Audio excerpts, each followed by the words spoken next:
Hi, എല്ലാവർക്കും നമസ്കാരം. ഇന്ന് നമ്മളിവിടെ ഉണ്ടാക്കാൻ പോകുന്നത് ഉണക്കമീൻ കടവരാലി 2 ഉണ്ട്. അതുകൊണ്ടൊരു തോരനാണ്. അതിനകത്ത് നമ്മൾ അതിന് ചേർക്കാനുള്ളത് തക്കാളിക്കാനോടിട്ടാണ് ഈ ഉണക്കമീൻ തോരൻ വെക്കുന്നത്. അതിനെന്തൊക്കെ വേണമെന്ന് നമുക്ക് നോക്കാം.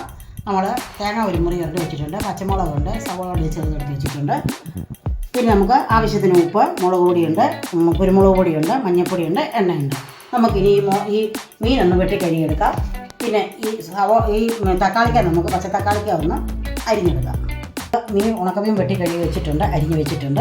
നമ്മൾ സവോളയുടെ ഇതും കൂടെ നമ്മൾ ഈ പച്ചത്തക്കാളിക്കായും കൂടെ അരിഞ്ഞ് വെച്ചിട്ടുണ്ട്. ഇനി നമുക്ക് ഈ തേങ്ങ ഒന്ന് ചതച്ചുകൊണ്ട് വരാം.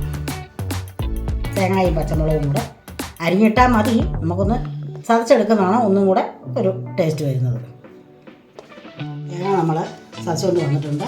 ഇനി നമുക്കിതെല്ലാം കൂടെ കൂടി അടപ്പയിലോട്ട് വെക്കാം. ഈ തക്കാളിക്കായും തക്കാളിക്ക അരിഞ്ഞത്, പിന്നെ അതിൻ്റെ കൂടെ നമുക്ക് ഈ അരപ്പെല്ലാം കൂടെ ഇട്ടിട്ട് ഉണക്കമീനും കൂടെ അങ്ങോട്ട് ഇടാം. ഉണക്കമീൻ ചെറുതായിട്ട് അരിഞ്ഞ് ഇവിടെ അങ്ങോട്ട് ഇടാം. ഞങ്ങൾക്കൊരു ശകലം കുരുമുളക് പൊടി ഇടാം. നമുക്കിതെല്ലാം ഒന്ന് വെള്ളം കൂടെ ചേർത്തിട്ട് നിരത്തി കൊടുക്കാം. ഇത്തിരി വെള്ളം വേണ്ട, തോരനാകുമ്പോൾ തക്കാളിക്കായ്ക്ക് വെള്ളമുണ്ട്. നേരം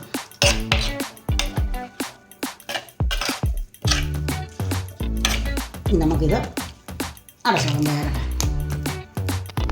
നമുക്ക് ഈ പച്ചത്തക്കാളിക്കായി ഉണക്കമീനുകളുള്ള തോരൻ വെന്തിട്ടുണ്ട്. അത് റെഡി ആയിട്ടുണ്ട്. ഇനി നമുക്കൊരു ശകലം പച്ചവെളിച്ചെണ്ണ അങ്ങോട്ട് ഒഴിക്കാം.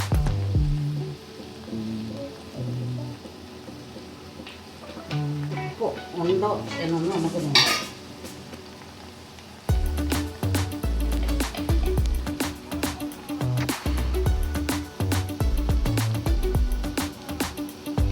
ഉപ്പും എരിവും എല്ലാം ഉണ്ട്. ഉണക്കമീൻ്റെ ആ ഉപ്പ് രുചിയുണ്ട്, എല്ലാം ഉണ്ട്. എല്ലാവരും ഇതൊന്നും ഉണ്ടാക്കണം കേട്ടോ.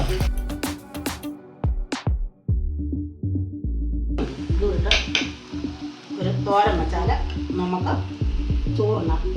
നല്ലതാണ്. എല്ലാവരും ഇത് ഉണ്ടാക്കണം. എല്ലാവരും കാണണം, ലൈക്ക് ചെയ്യണം, ഷെയർ ചെയ്യണം, സബ്സ്ക്രൈബ് ചെയ്യാൻ മറന്നു പോകരുത്.